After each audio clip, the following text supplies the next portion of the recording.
Déjà plus d'une dizaine de tortues retrouvées mortes sur les plages de Remire-Montjoly depuis ces dernières semaines et la saison des pontes n'est pas encore terminée. Le cri d'alarme est poussé par l'association Quata qui presque tous les jours recense une ou plusieurs attaques mortelles de tortues marines tuées la nuit par des chiens qui se baladent sur les plages et s'en prennent aux tortues au niveau de la tête et des épaules alors qu'elles viennent pondre. Pour en parler, Benoît de Thoisy est avec nous ce matin. Bonjour. Bonjour, merci pour votre invitation. Et merci à vous, Benoît de Thoisy, d'avoir accepté notre invitation. Vous êtes, je le rappelle, le directeur de l'association Quata. Est-ce qu'il y a eu d'autres tortues, et on va commencer par là, Benoît de Thoisy, d'autres tortues que vous avez retrouvées mortes cette nuit et hier ? Alors cette nuit, là j'ai pas encore le retour des équipes qui sont sur la plage. Donc non, pour l'instant on est à 12 confirmés. Rien la nuit dernière et rien cette nuit-là. Mais c'est vrai que ça fait suite à un enchaînement assez macabre de quasiment une tortue par jour depuis 8 jours. Oui. Ça a commencé il y a à peu près un mois.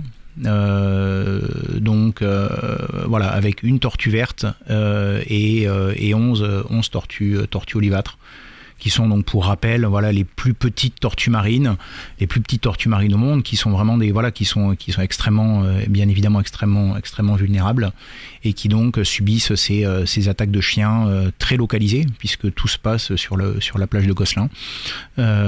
Très très localisé. Majoritairement sur cette plage-là, c'est ça qui est quand même incroyable. Majoritairement, c'est une plage qui n'est pas très grande quasiment exclusivement. On a eu une seule attaque sur la grande plage de Montjoly et sinon c'est exclusivement sur la plage de Gosselin. Et c'est également sur cette plage qu'il y a quelques années, on avait déjà eu beaucoup de soucis, puisque il y a une dizaine d'années, on était monté à 65 ou 67 tortues de mémoire qui avaient été tuées également, toujours par les chiens et toujours sur cette plage.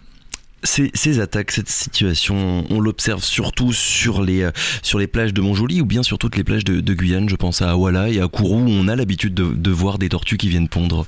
On observe vraiment ce phénomène-là sur cette plage-là. Pourquoi ? C'est que il y a des chiens sur les autres plages, bien évidemment, mais l'idée majeure, c'est que tous les chiens ne tuent pas des tortues, et bien heureusement. On a parfois ou souvent en fonction des plages, on peut avoir des chiens qui vont déterrer des nids, on peut avoir ce genre de soucis. Mais vraiment des chiens comme ça qui, entre guillemets, s'amusent à tuer des tortues, c'est pas si commun, et bien heureusement. C'est rare, ça ne concerne pas encore une fois tous les chiens, ce sont quelques chiens qui posent problème. Donc ceux-là s'excitent entre eux et se sont, entre guillemets, décidés à attaquer ces animaux. Bien heureusement, c'est pas un problème c'est un problème qui est très localisé.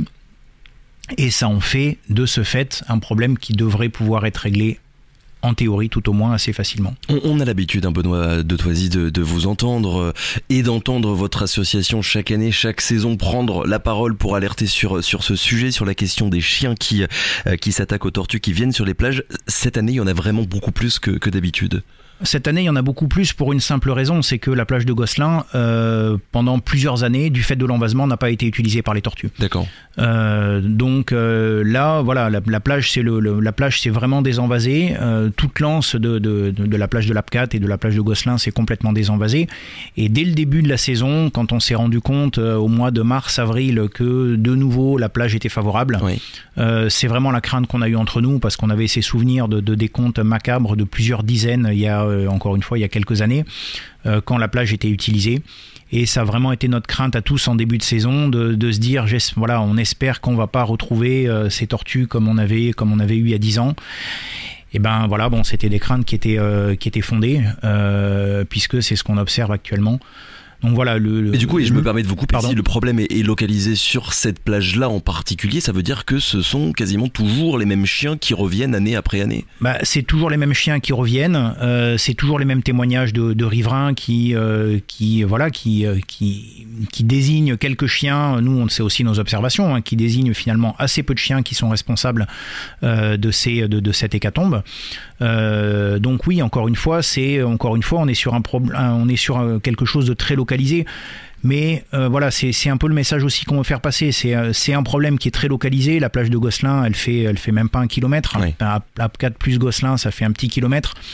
Mais on est, rappelons-le, en Guyane, sur le plus gros site de ponte de tortues olivâtres de toute la façade Atlantique Ouest. Ça, on l'est devenu d'année en année. Depuis nous 25 ans qu'on travaille sur cette espèce-là. On a en Guyane, on a sur les plages de Rémières-Montjoly le plus gros site de ponte de cette espèce pour l'Atlantique. Et voilà, et tuer comme ça des femelles reproductrices d'une espèce bien évidemment intégralement protégée, bien évidemment en danger, qui fait face à tellement d'autres problèmes aussi. Voilà, c'est un impact qui dépasse largement ce qui se passe sur la commune.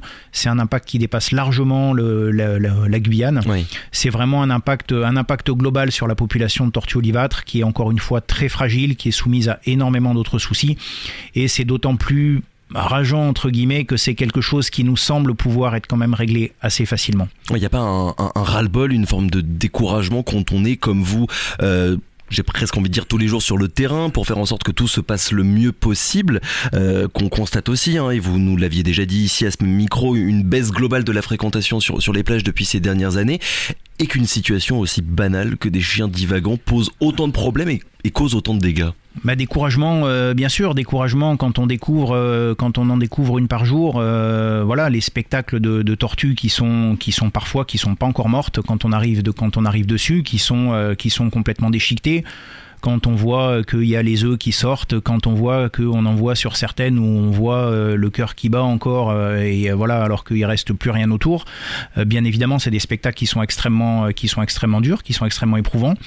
Mais on peut pas se décourager. On peut pas se décourager encore une fois parce qu'il faut qu'on soit là, parce qu'il faut qu'on réponde à cette problématique et on va pas relâcher nos appels à la vigilance des riverains, nos appels aux forces de police, qu'elles soient de l'État ou qu'elles soient de la commune. On a vraiment besoin d'une réponse de la commune sur ces questions-là, puisque voilà, ça reste aussi de la compétence, voilà, ça reste de la compétence de la police municipale de limiter, de nous aider à limiter la divagation des chiens.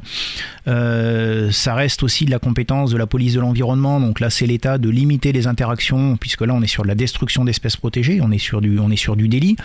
Voilà, c'est des choses qui sont quand même lourdes, qu'on peut bien évidemment pas faire tout seul. L'association n'a aucun pouvoir de police et ne souhaite pas en avoir. Voilà, c'est de toute façon absolument pas notre objet.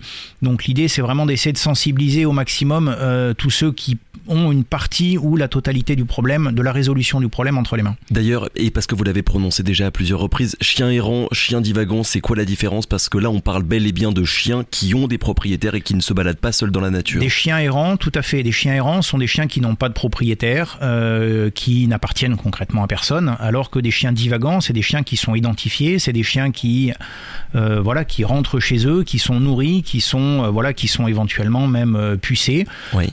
Et là, dans le cas de chiens divagants, la responsabilité du délit, donc en l'occurrence de destruction d'espèces protégées, c'est bien la responsabilité du propriétaire. Oui.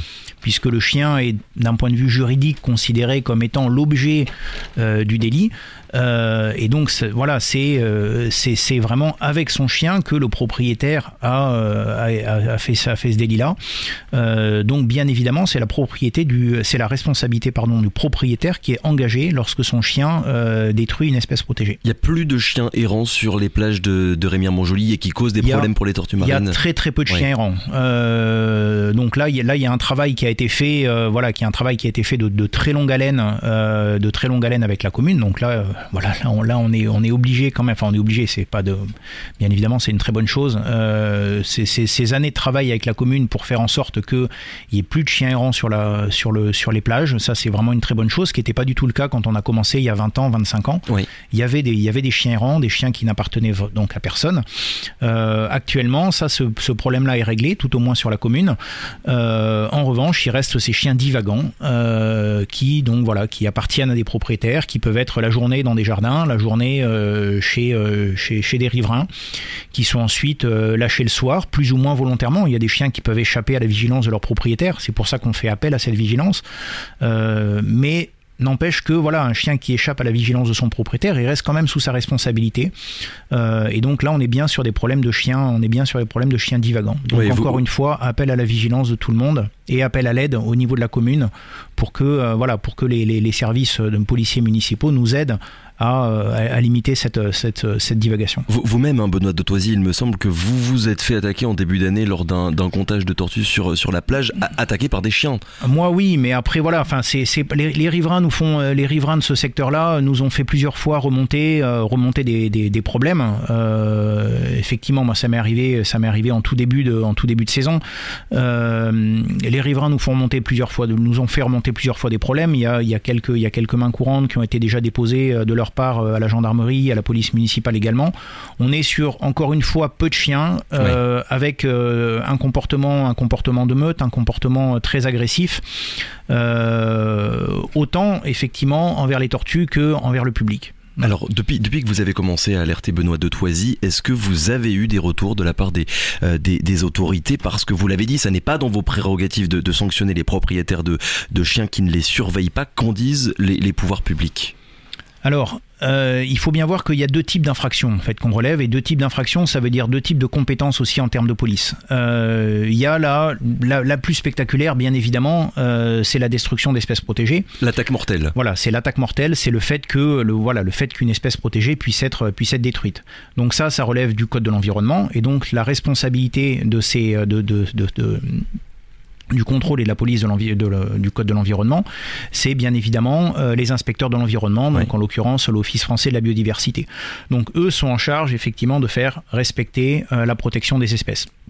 Le problème de ça, c'est que c'est relativement compliqué parce que ça nécessite que des agents assermentés, police de l'environnement, puissent constater l'infraction, c'est-à-dire constater qu'un chien va effectivement tuer une tortue et qu'ils soient en mesure ensuite d'identifier ce chien pour ensuite après remonter la chaîne et remonter jusqu'au propriétaire. Donc il faut être là au bon moment. Il faut être là au bon moment pour que la constatation de l'infraction puisse être faite par un policier qui est en mesure de constater cette infraction pour lancer ensuite toute la procédure judiciaire. Donc ça c'est une première responsabilité. Et la deuxième, mais qui est certainement la responsabilité la plus importante, c'est celle qui incombe aux communes, puisque la divagation des chiens est interdite. La divagation des chiens est interdite et elle a été renforcée sur la commune de Rémire par un arrêté municipal qui reprécise que sur les plages de la commune, les chiens sont interdits. Donc ça, c'est de la compétence directement du maire, c'est-à-dire de la police municipale, donc du maire, de faire respecter cet arrêté.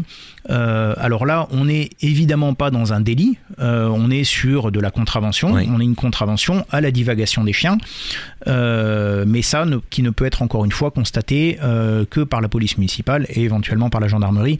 Mais la gendarmerie, bien évidemment, a d'autres prérogatives en Guyane et d'autres urgences en Guyane que de contrôler la divagation des chiens. Donc pour résumer, en fait, première infraction... Pour résumer, deux infractions. Une infraction d'ordre contravention, donc une atteinte à un arrêté municipal, donc la divagation.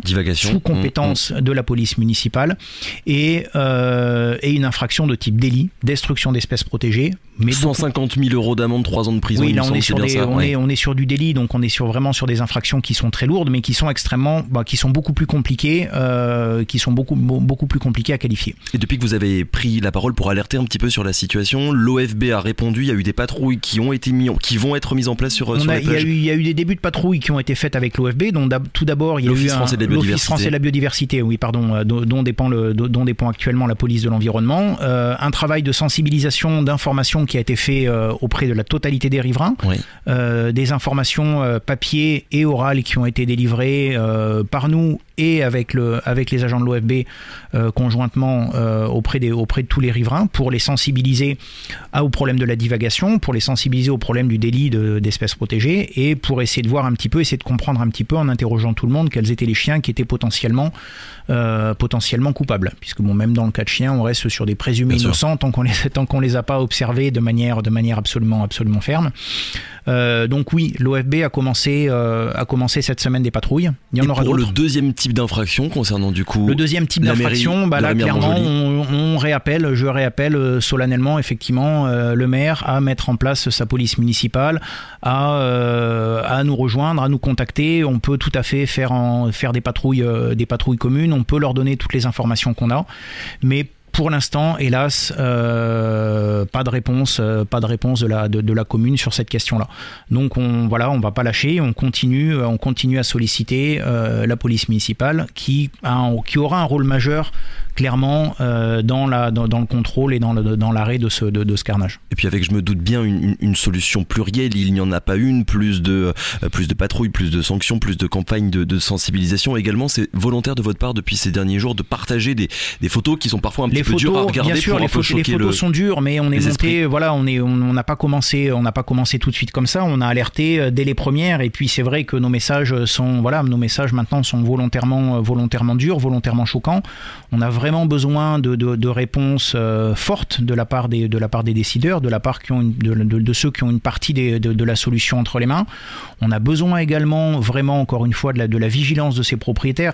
Je rappelle qu'on a affaire a priori à 4 ou 5 chiens et qui appartiendraient à 2 ou 3 propriétaires.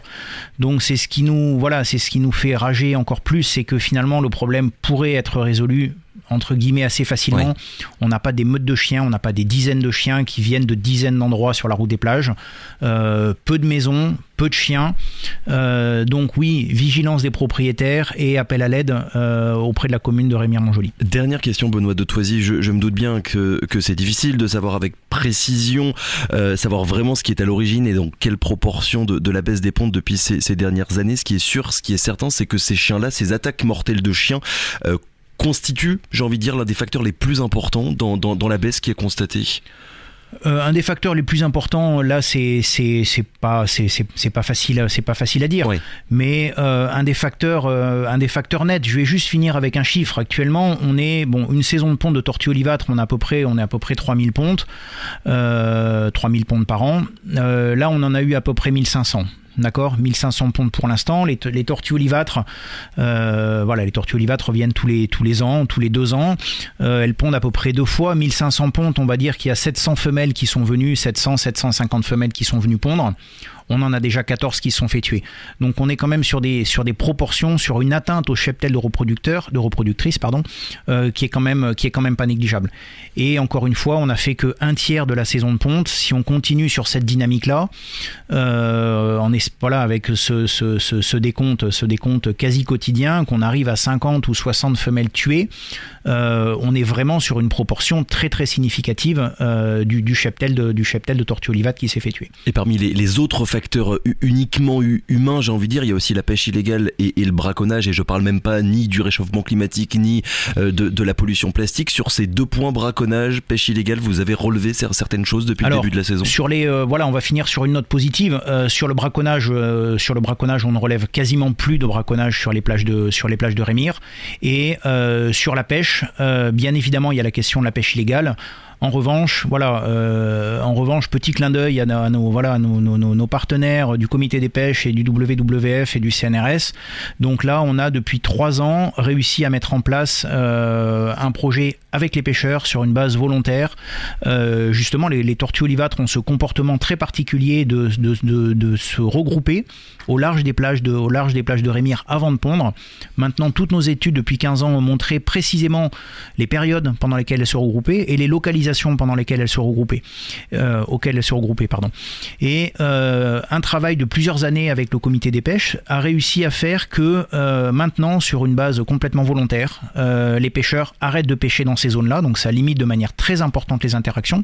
Et donc tout le challenge de la discussion, c'est d'arriver à prédire les périodes de rassemblement des tortues olivâtres au large des plages de Remire, de bien connaître, de bien caractériser les zones de rassemblement. Ensuite, les informations sont transmises au comité des pêches, qui transmet aux armateurs, et pendant 1 semaine, 10 jours, on arrête la pêche sur ces zones-là pour limiter les interactions. Donc ça, c'est des choses qui ont été beaucoup plus compliquées à mettre en place, qui ont mis beaucoup plus de temps, mais qui ont marché.